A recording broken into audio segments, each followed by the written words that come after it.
Welcome to the podcast recording of Middle East AI News, live for Thursday, May 23rd, 2024, brought to you by Carrington Malin, marketing for an AI-first world. You're listening to my discussion with Thomas Pramotedham, CEO of Abu Dhabi-based big data analytics company Presight. We're talking about how AI and big data analytics are transforming public services, the growth of Presight's business, and the company's strategy to enable all public services with generative AI. So let's dive into today's topic. In today's Thursday Deep Dive, we're going to be talking about Presight, how it brings artificial intelligence and big data analytics to government and private sector customers all over the world, how AI is changing public services and the company's development of AI products. And we're going to touch on quite a broad range of things: the rise of big data analytics in public services, Presight's core business sectors, and touch on the Q1 results, the acquisition of AIQ and the new partnership that was announced recently with Intel, and Presight's AI products, solutions, and cutting-edge technology, and more depending on how we get on, how much time we've got left. I'm going to be joined by Thomas Pramotedham, CEO of Presight. Thomas is a digital transformation leader who's supported and driven government and smart city technology initiatives globally.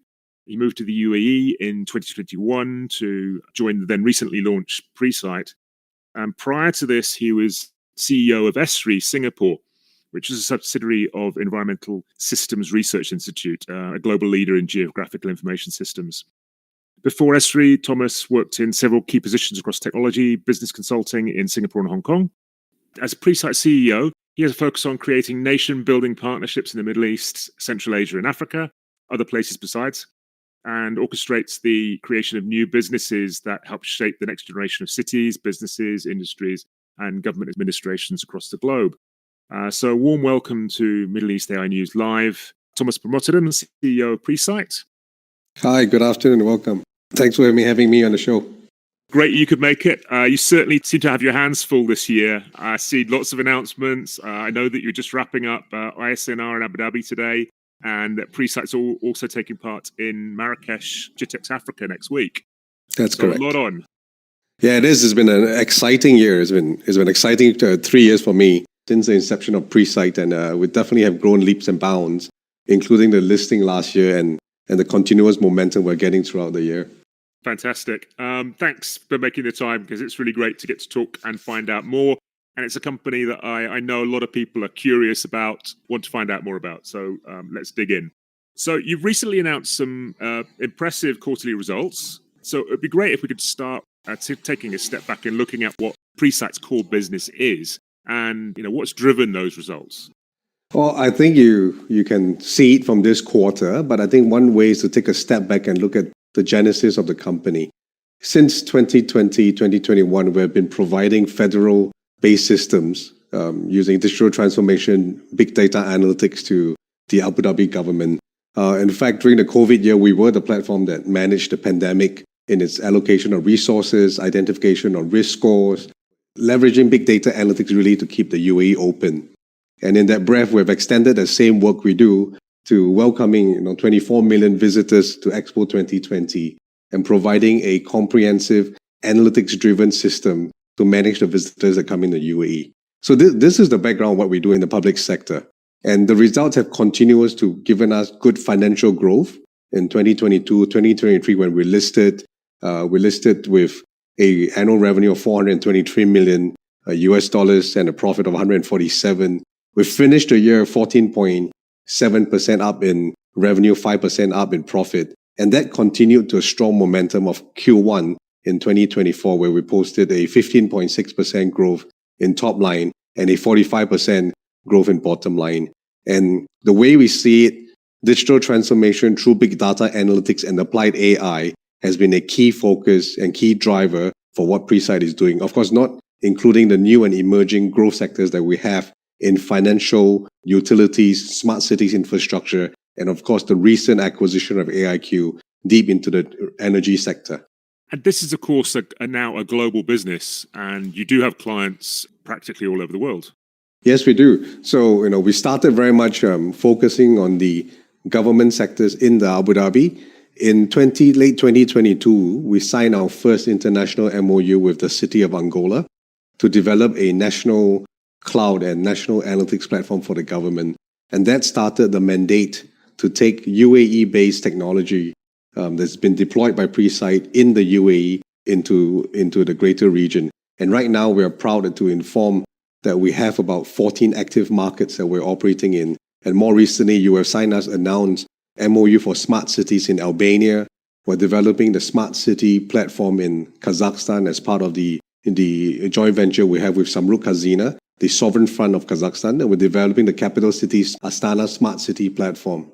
So yes, it has been a big push, being a part of the Abu Dhabi ecosystem and standing on top of shoulders of giants and taking this technology out to the region.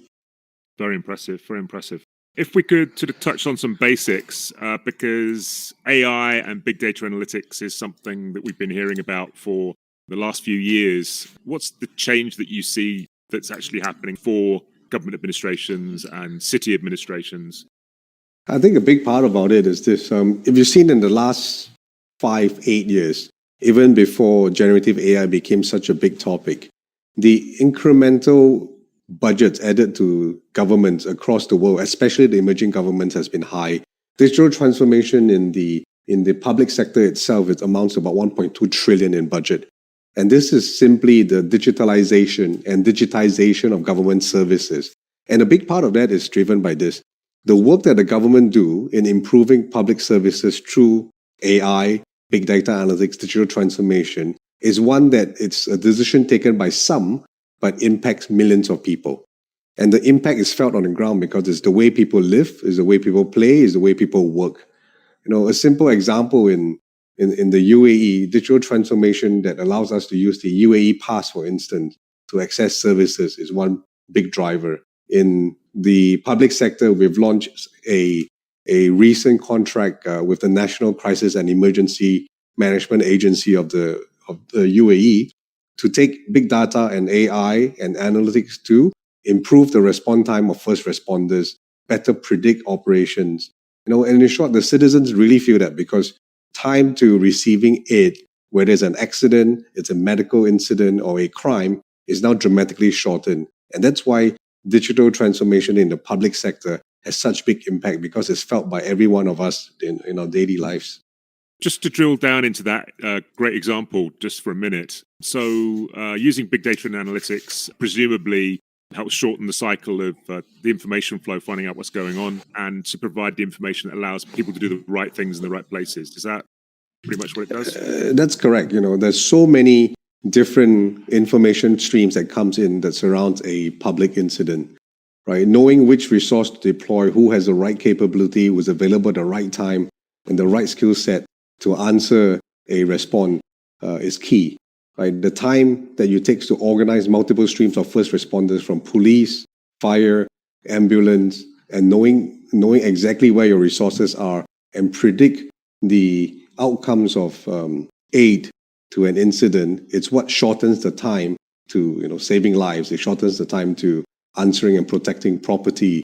So without the ability to access multiple streams of big data, without the ability to analyze that and have AI algorithms that run some of this prediction process for you, the time taken to respond will be much slower, and that has a direct impact on our day-to-day and family lives.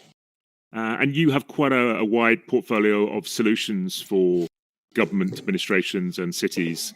So what does that cut across? What kind of sectors does that have within those areas?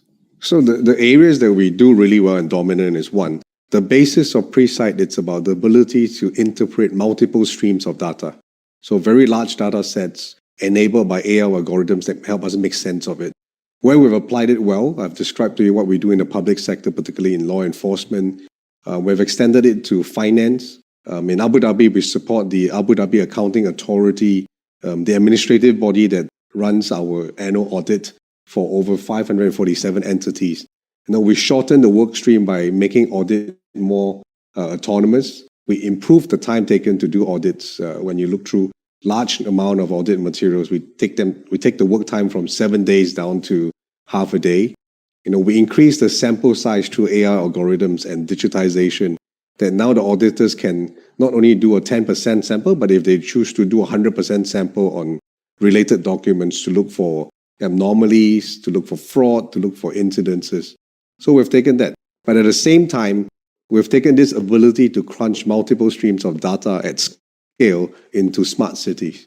So my early examples of what we're going to do in Albania, it's about creating a smart city that will help them manage traffic, governance, safety. We're doing the same in Astana city very quickly to help the capital city manage people flow, improve safety, to look at how policies are affecting citizens by understanding the data feeds that come in when a policy is made so that policies can continue to be tweaked and monitored over time.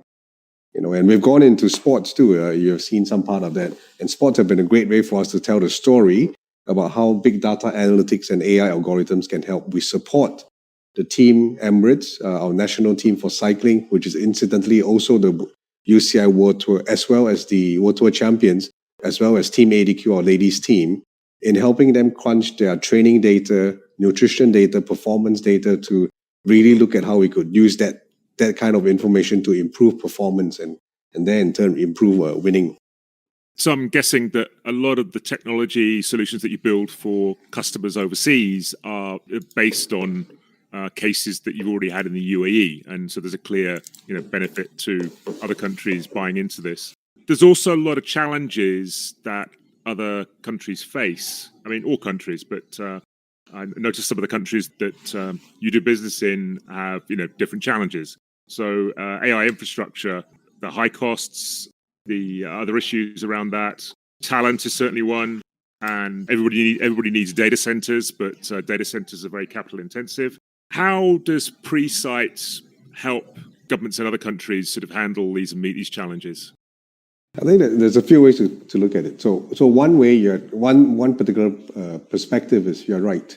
The digital transformation initiatives often requires corresponding data center digital infrastructure that supports that. For some examples that we have, for instance, the work that we do with the Angola government, we build and we bring in the data center infrastructure because we are part of a larger Abu Dhabi ecosystem, part of the G42 group, where we will bring in our own data center infrastructure and build applications on top of that. So that's one way that we do.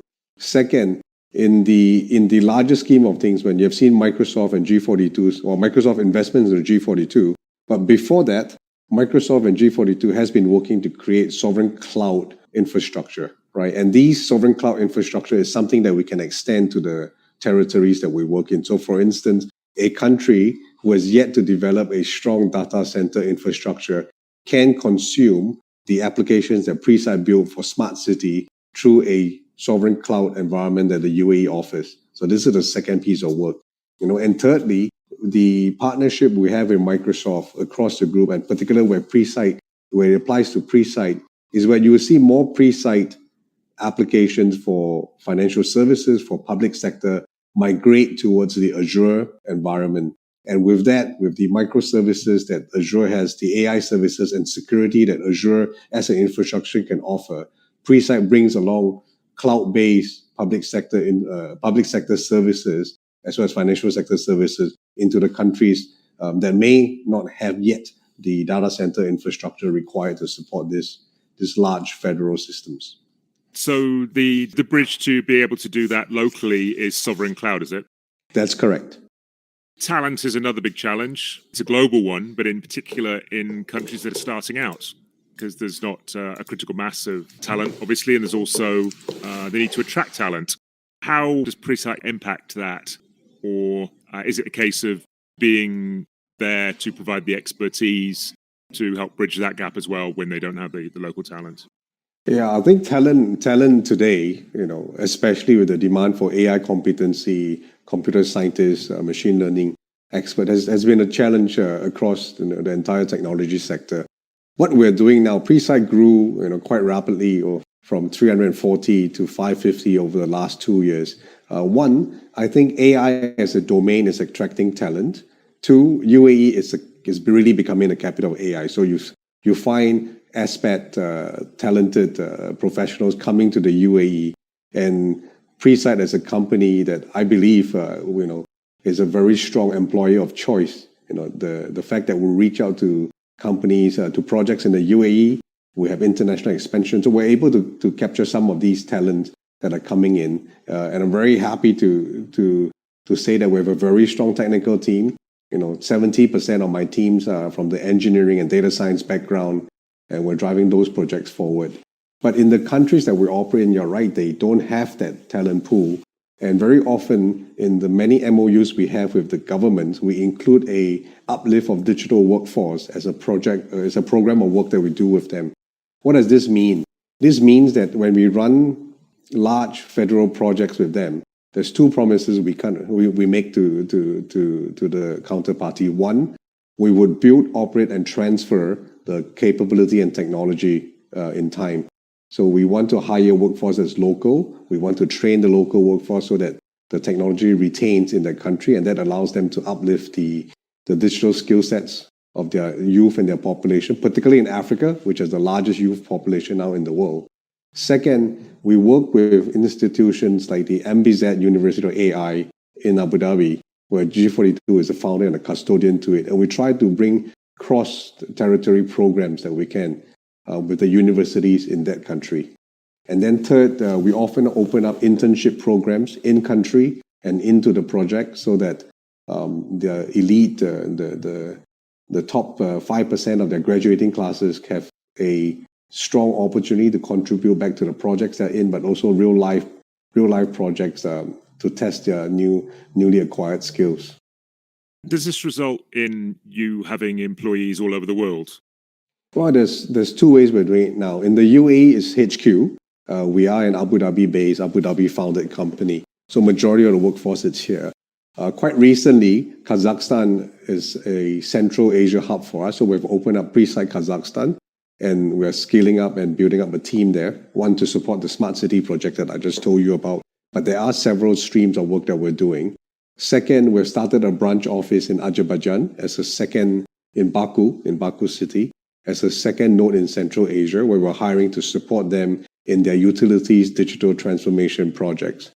And quite certain we would find a hub in Southeast Asia, and again set it up as we support the national programs that we will develop in that country.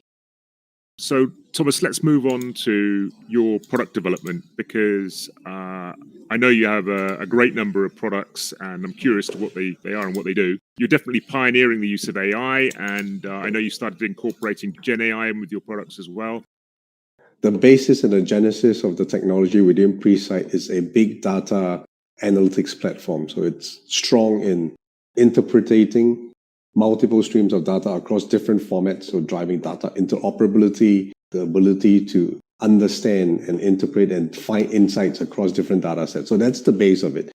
Then we developed the AI algorithms that automate and improve the speed of which and the understanding of this data, from sentiment analysis to profiling, object detection, behavioral. And now with that basis, which forms an AI library of up to about 100 plus training models that we have in NLP, multimedia, prediction, and behavior, we curate them to support domain-specific solutions. So Presight's in the business of applied technology, applied AI. We curate them to look at public sector. Okay, what do we need for law enforcement?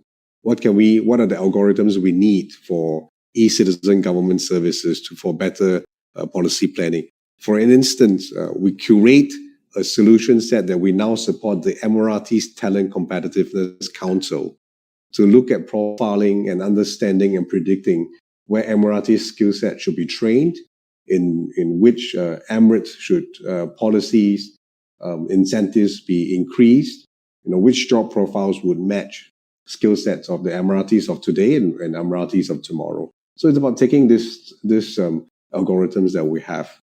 Underpinning that is what drives most of our solution. The same thing for financial analytics, and the same you'll go for smart cities. And now in this domain of including generative AI, what we have done is to create a layer, an application tier on top of it that is generative AI driven. We launched that quite recently at the World Police Summit, and we showcased it at the Governors Forum too. It's a generative AI driven framework that we call Vitruvian. It drives and replaces the need for the actual hard coding of analytics, but brings in the ability to use natural language programming.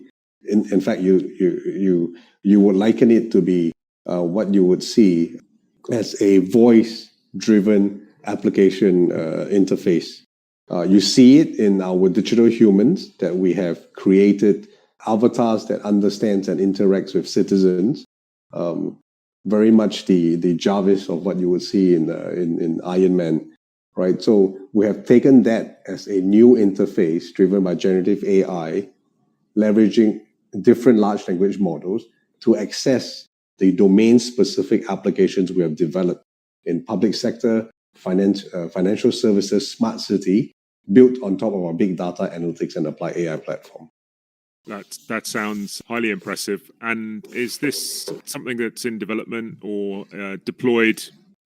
So the Vitruvian for co-investigation is something that is already past MVP. So we are pushing out. We have signed agreement with the Ras Al Khaimah police to really develop more of this innovative product, and hopefully it will be in use quite soon.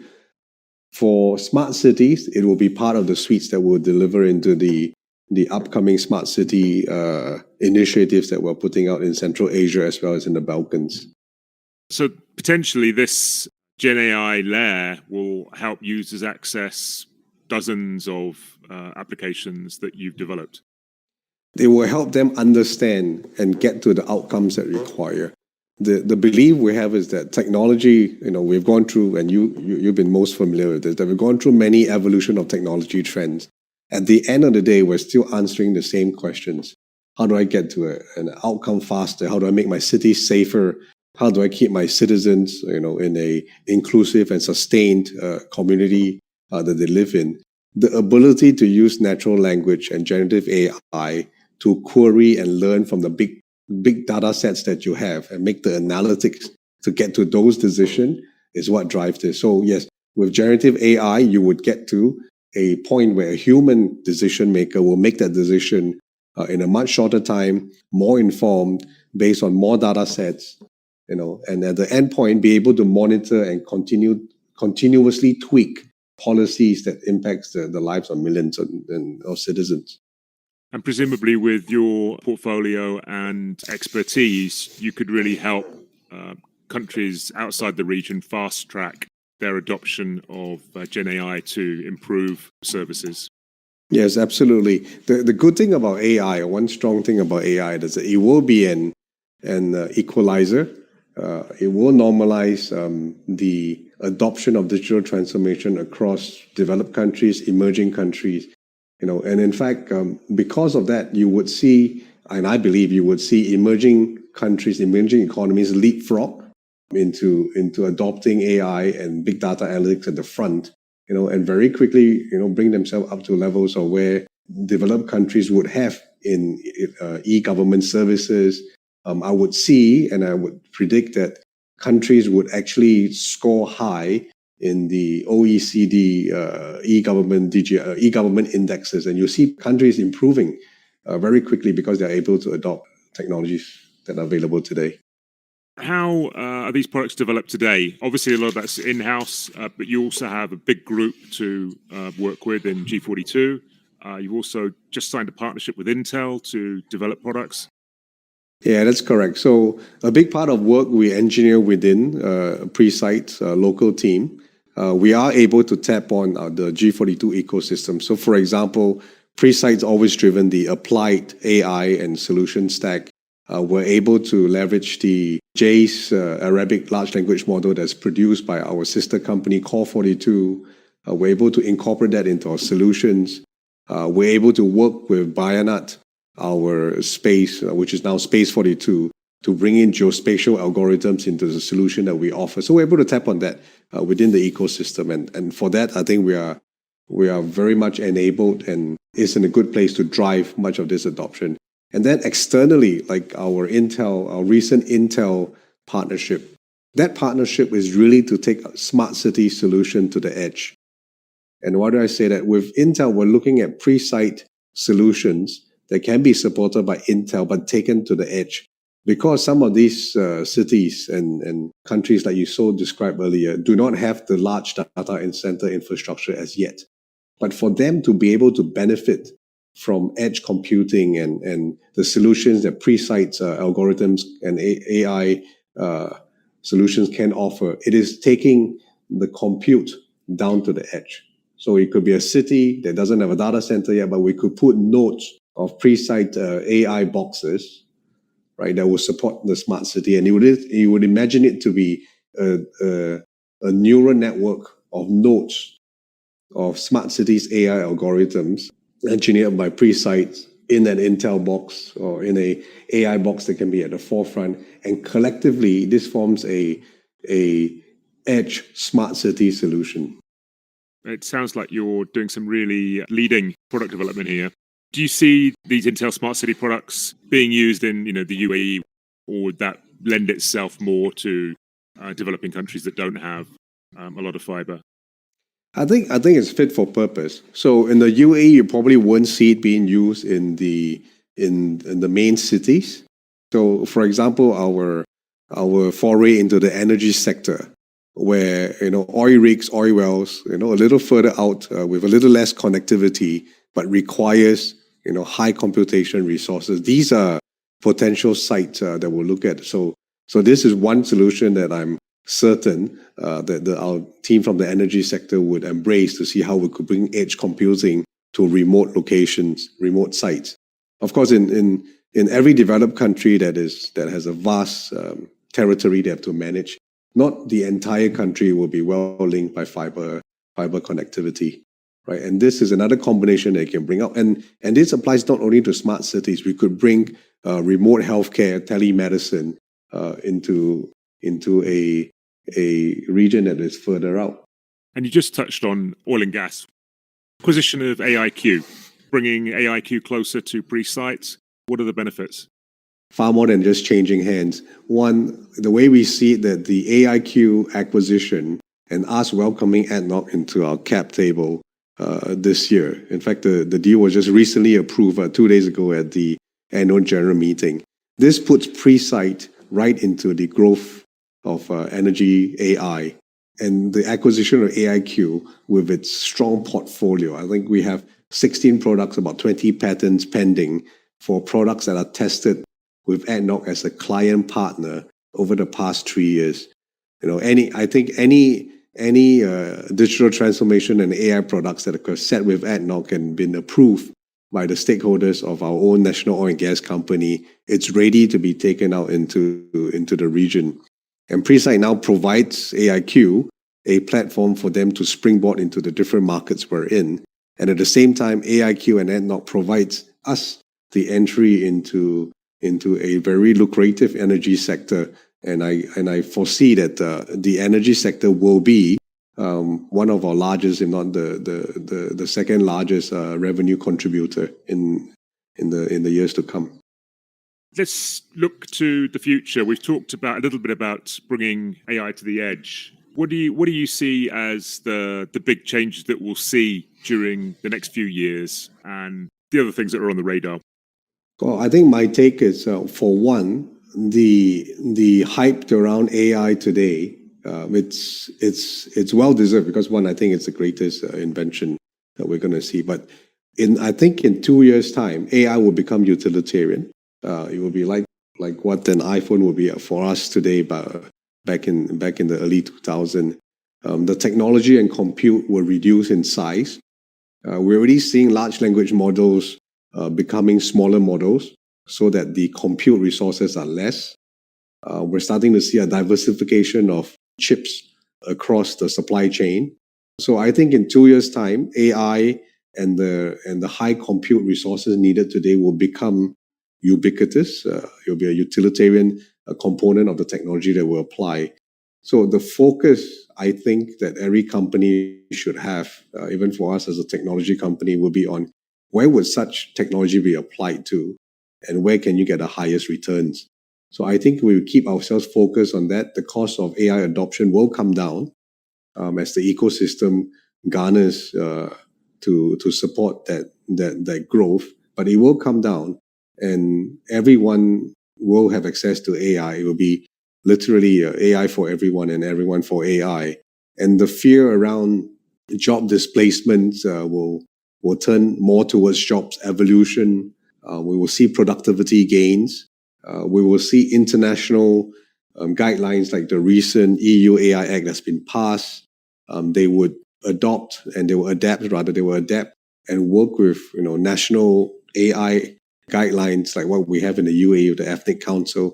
So the global, regional, national frameworks will come in place, and it will manage AI like the way we manage electricity, fire. So it will become a utility for all of us. That's the great promise, isn't it? But to an extent, we've heard this before with the internet, democratizing the world and bringing everybody close together. But we do have the digital divide and enormous amounts of fear out there on different levels. And one of them, I think, is national economies who obviously do not want to get left behind, but are struggling to keep up with the technology. Do you think there's a danger there that we will see countries slip back and not be able to keep up? I believe that there will be normalization. Will it be normalization for all? I do not think so. I think some countries with the political will to adopt technology would strive ahead. I would see stronger nations extend their digital transformation resources, like what UAE is now doing across many countries in Africa, Central Asia, even Southeast Asia, as a way to help countries level up. I think that relationship will continue. So there will be some leveling up. Unfortunately, there would be some laggers for certain. And this is something that Presight is helping countries with right now, today. Yeah, exactly. So we are privileged to be at the forefront of this.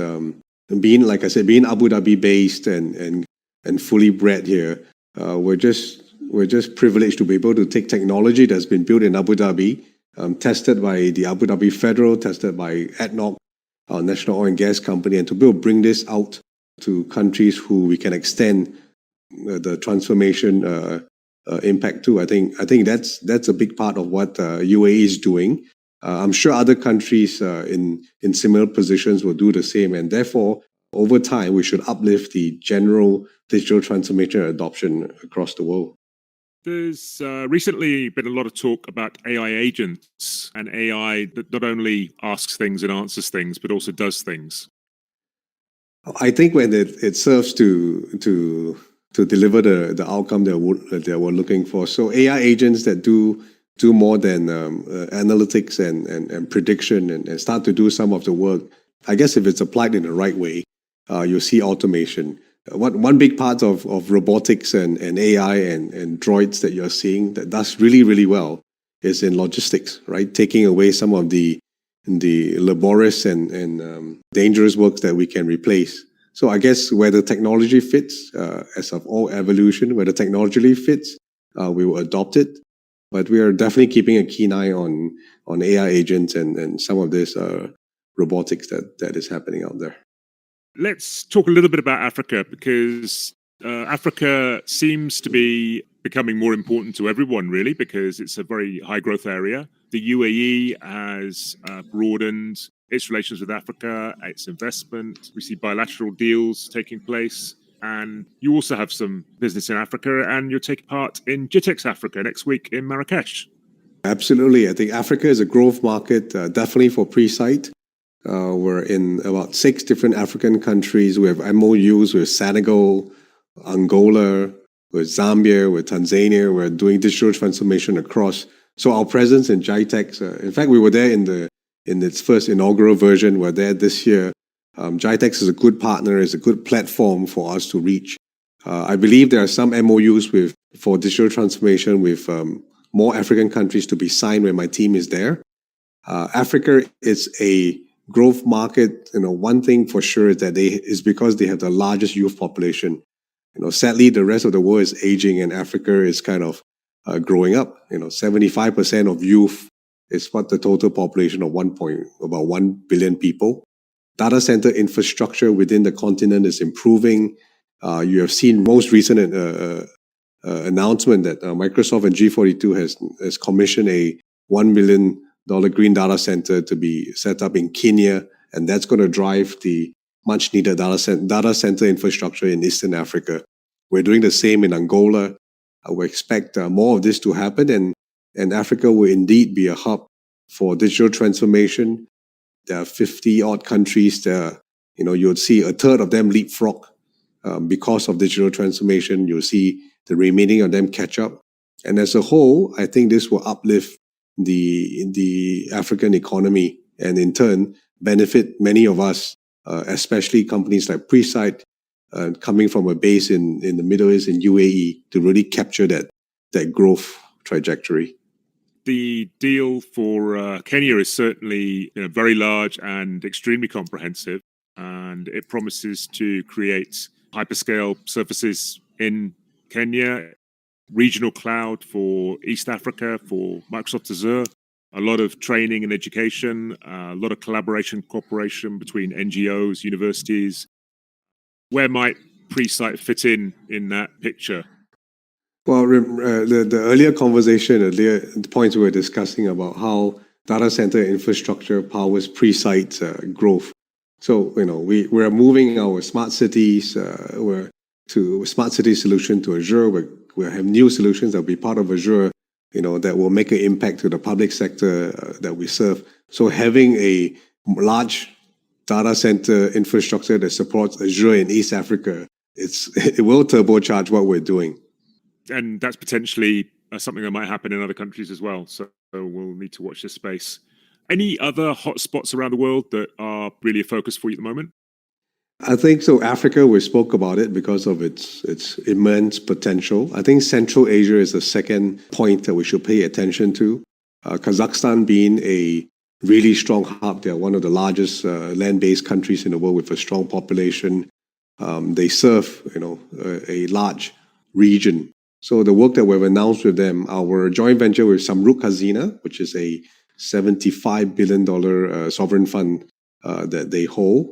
Our joint venture was set up to drive digital transformation in Kazakhstan. And I believe in time, Kazakhstan will become a hub for us to do more work in Central Asia. So I would keep our eyes on Central Asia. They are doing really well in their digital e-government services ranking.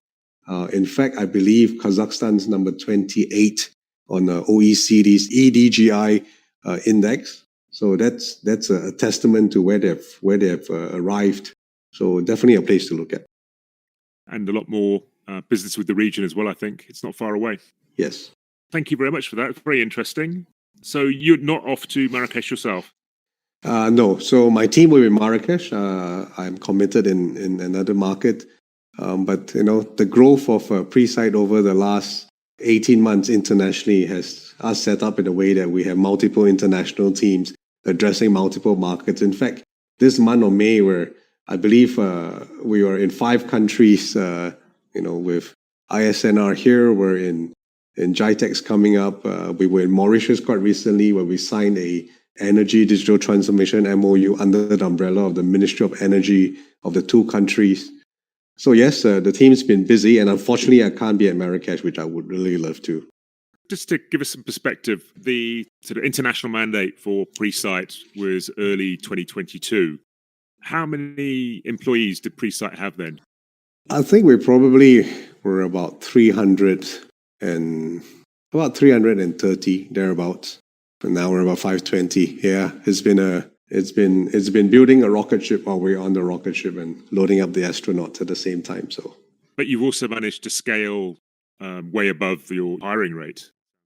Yeah, we are. We're really privileged to be part of the Abu Dhabi Inc. and UAE ecosystem. So the push that we get from being an Abu Dhabi-based company, the ability to sit alongside our ministers at the World Government Summit to really demonstrate that how UAE itself has transformed using big data analytics and AI, and how the same gesture of extending this technology through companies like Presight, it's so forthcoming. And it is we are moving at the speed of UAE's digital transformation initiatives.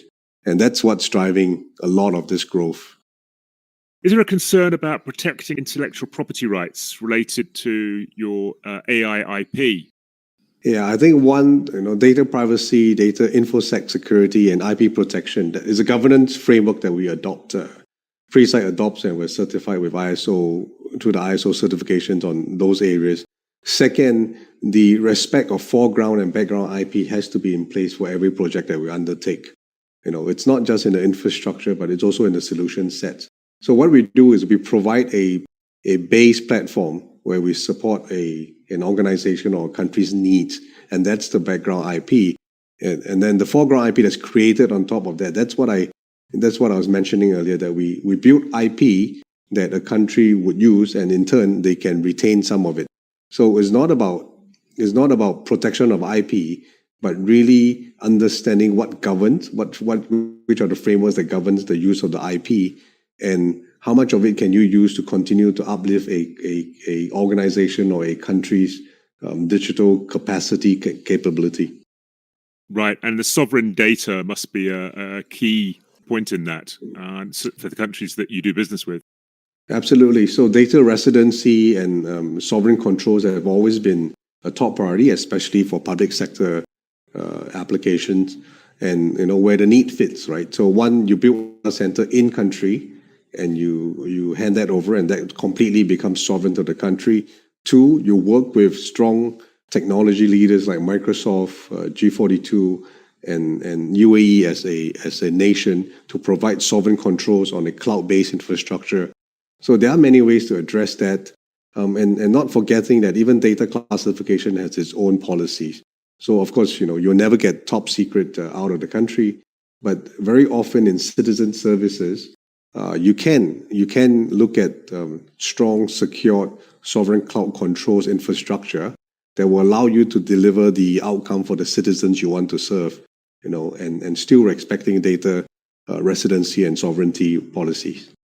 We're going to have to round off in a couple of minutes. Any final comments that you'd like to share? Oh, I think one, to everyone listening in, this is an absolute good channel. I listen to Carrington Malin's briefs and daily briefs. So one, we're really delighted to be on the show and not just be reading off the headlines. So thank you very much for having us.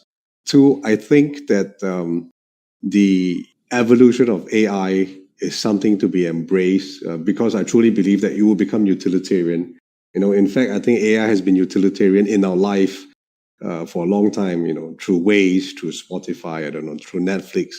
It's so embedded we don't see it, but just that with the recent ChatGPT type applications where there seems to be some sense of someone responding to you in a more natural language driven and cohesive way, we start to feel that there is sufficient bad actors out there that will use that. So I think embracing it and understanding the guardrails and the frameworks that will have the technology be applied responsibly, applied fit for the use is something that we all should look at, and every organization should have this strategy to really embrace big data analytics and AI. Thomas, thanks so much for joining us today. It's been really interesting. I've certainly learned a lot about Presight. Thanks so much. I've been talking to Thomas Pramotedham, CEO of Presight, about the company's technology, market focus, and R&D. If you're interested in finding out more about Presight, you can visit presight.ai. There's a lot of information on there. And of course, if you're attending GITEX Africa in Marrakesh, then you can look up the Presight team at the event. You've been listening to a recording of Middle East AI News Live for Thursday, May 23rd, 2024, brought to you by Carrington Malin. Thanks for listening.